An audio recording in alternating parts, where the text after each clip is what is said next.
Where do I start painting? In which area I feel more comfortable? For me, is the area more exposed to the sun, to the light, and that's the forehead. The surface with more value in the whole face. And how do we know this? You get a reference and start studying, dividing the light in small pieces, small shapes that we are able to see more simplified.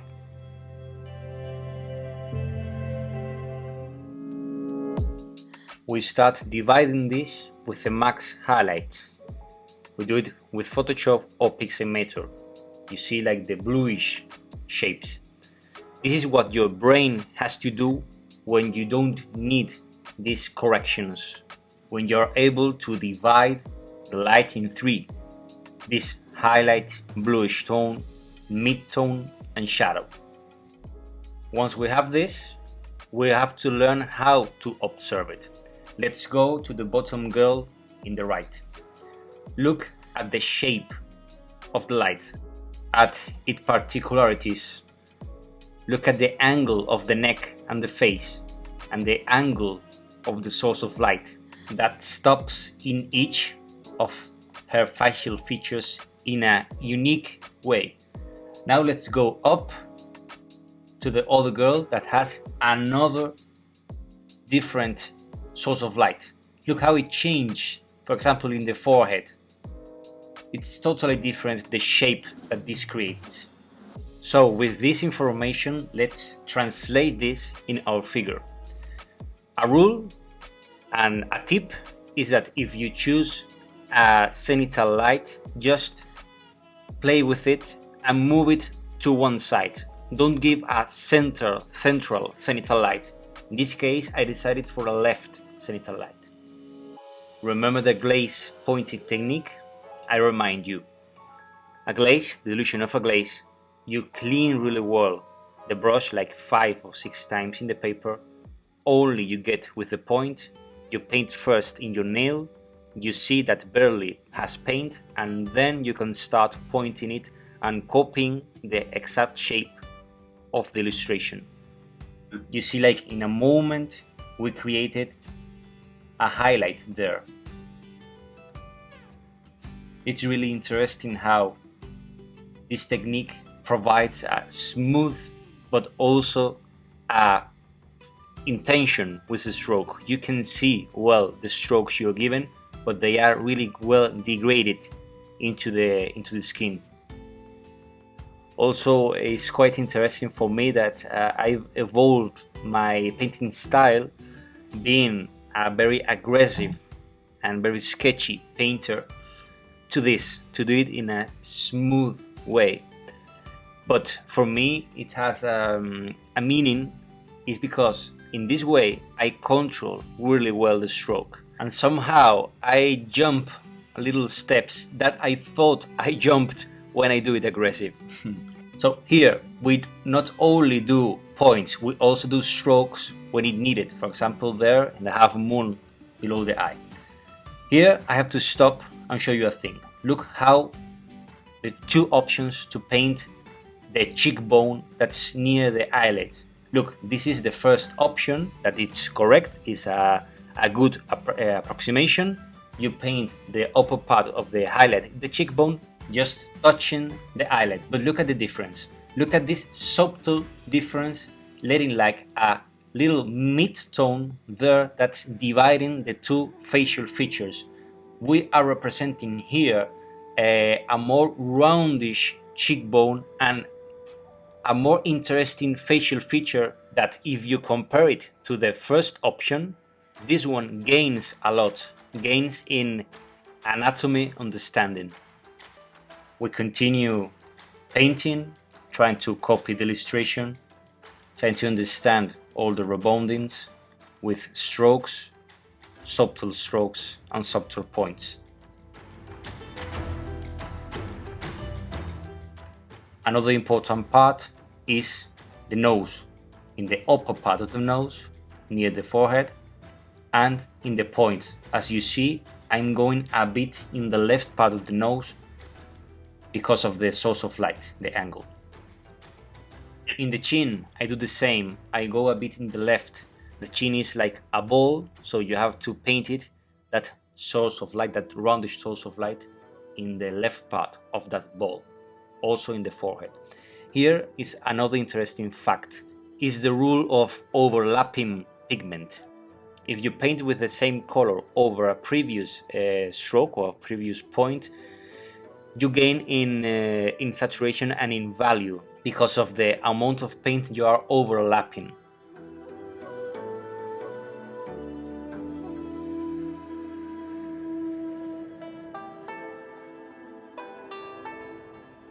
Okay, this is the result of the first approach with the brush. We study, we analyze, and what's missing here? It's missing lack of color, it's missing lack of mid-tone, so we give a wash of an orangey tone of the palette. Forgive me about not having the palette in the picture, in the frame, because my camera of the palette died, but in the next video you will have it. So slowly you place that stroke, that wash in the mid-tone area. You can touch a bit some highlights and give more variation of tones.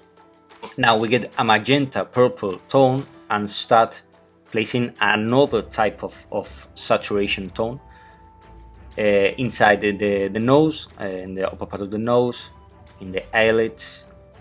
This is only a wash in some parts of the face, popping out the typical reddish tones of the face.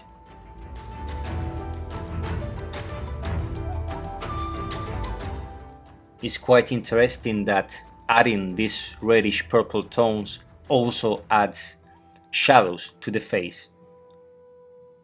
Remember, this is another tool. For example, here in the cheekbones, in the shadows, we do the point glazing technique with this type of magenta purple tone, and we add there a shadow. And this is the power of glazing and pointing. You control really well the shape you are doing. First, you have to imagine the shape and be clear of what shape you want to create, and then start pointing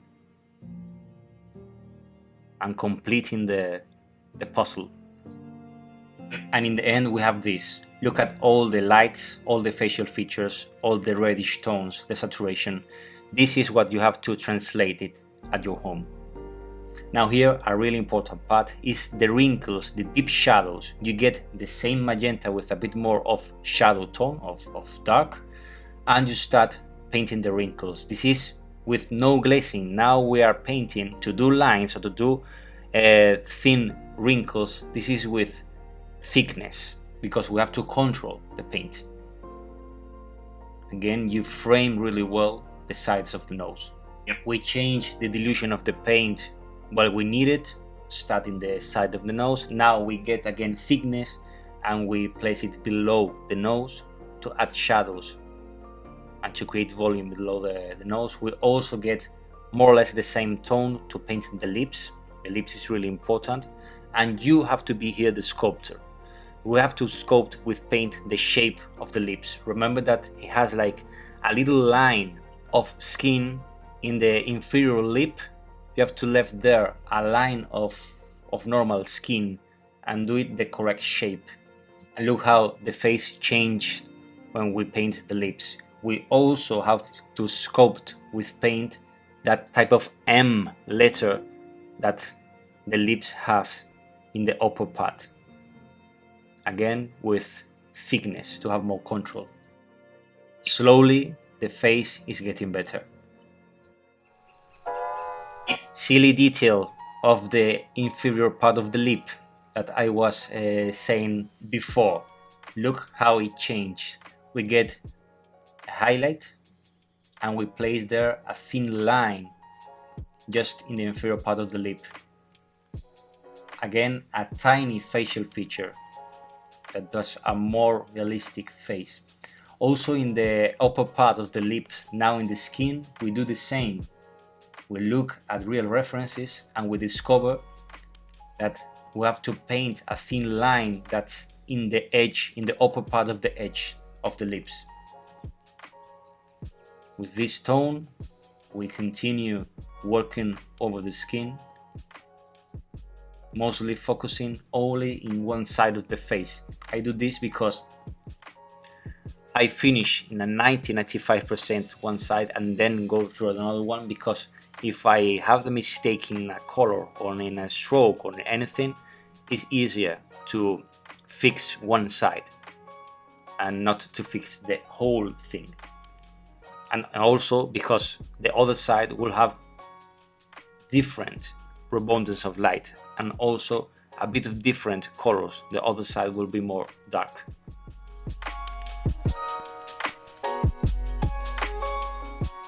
And here we stop again and focus in the upper part of the lips. Look at the angle that this unique facial feature has.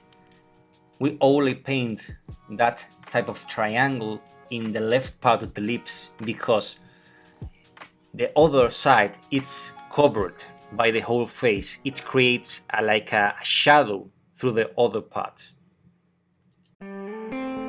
I'm sure you have noticed that the more micro volumes and micro facial features you give, the better looking she has. Now it's time to stop and analyze. When you make a big step further, stop and see if it's something wrong. Do you see something wrong? For me, the face has a lack of color. Focusing in the inferior part of the face, the jaw, it's like really dark. Needs a bit more of highlights, of clear tone or smooth tone. I'm not saying that this face is bad. It's let's say a realistic face, a more like dark skin tone that doesn't match so well with my ideas of a Caucasic tone of skin with more saturation, with more fantasy colors in it. And this means about fantasy color that for me needs more saturation in the mid-tone.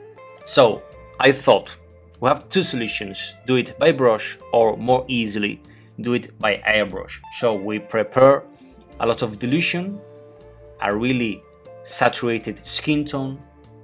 Look, this is like a glaze, and start playing and start again painting the mid-tone.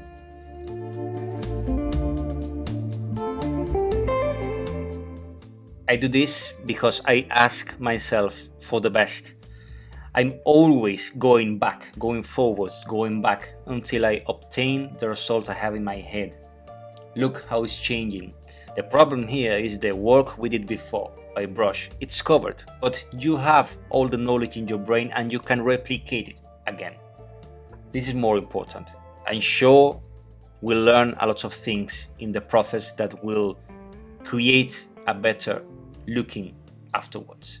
Look at the face, look at the skin now. Now the skin is more pink. You have well placed the saturation in the mid-tone, but we can go a step further. Again, if we analyze the art of Roberto Ferri, a part that was said before, that you find saturation in the sides of the lights, in the sides of the cylinder that creates the body, we find another thing. The area, if we would divide the light in three, the area of light is much more bigger than the two other light divisions we did. If you watch, for example, the leg, you can see that the ivory part, the highlight part, it covers more or less all the leg, a lot of the leg, leaving little gap, little few lines for the saturation, or the mid-tone, that this is the mid-tone we were painting before, and a tiny little line of shadows.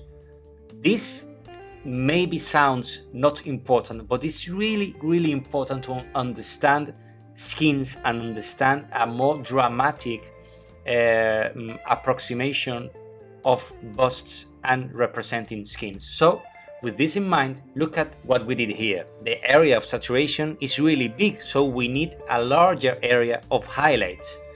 The problem with our first attempt was that it has a large area of light but not so much saturation. So we have to do a mix of these two concepts.